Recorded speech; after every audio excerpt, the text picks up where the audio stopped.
Salam əziz izləyicilər. Bugün sizə ev şəraitində çox sadə ərzaqlarla hazırlanan, dadına doyum olmayan pendirli göyərtili qutab bişirəcəyik. Əvvəlcə unu, suyu və duzu bir qabda birləşdirib əlimizlə gözəl bir elastik xəmir yoğurduq. Xəmiri yoğurduqdan sonra üzərini örtüb təxminən 15 dəqiqə dincəlməyə qoyuruq və içliyimizə keçirik. Biz bu dəfə içliyə həm şüyüd, həm cəfəri, bununla bərabər ağ pendir və Holland pendiri istifadə etdik. Şüyüdü və cəfərini doğradıqdan sonra bütün ərzaqlarımız hazırdır.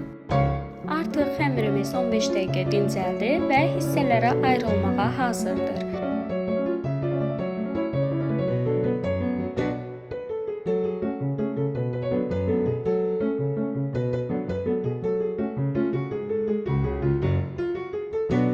Kiçik hissələrə ayırdıqdan sonra biz ayırdığımız hissələrə kündə formasını verib dincəlməyə göndəririk.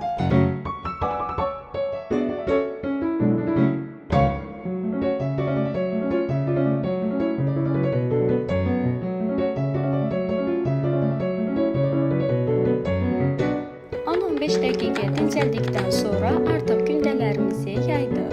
Daha sonra içərisinə ilk öncə biz Holland pendiri, daha sonra cəfəri, şüyüdü, layın bir tərəfinə əlavə edib digər tərəfini üzərinə bağladıq. Daha sonra çəngəllə kənarlarını bərkitdik.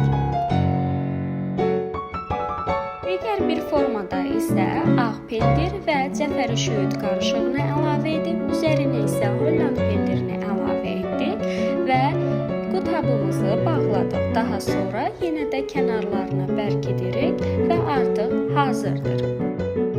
Artıq bişirmə mərhələsinə keçə bilərik. Ocağın üzərinə tavamızı qoyub yağımızı əlavə edirik və qutablarımızı içərisinə yerləşdiririk. Hər üzü 2-3 dəqiqə olmaqla qutablarımızı qızardırıq yağda.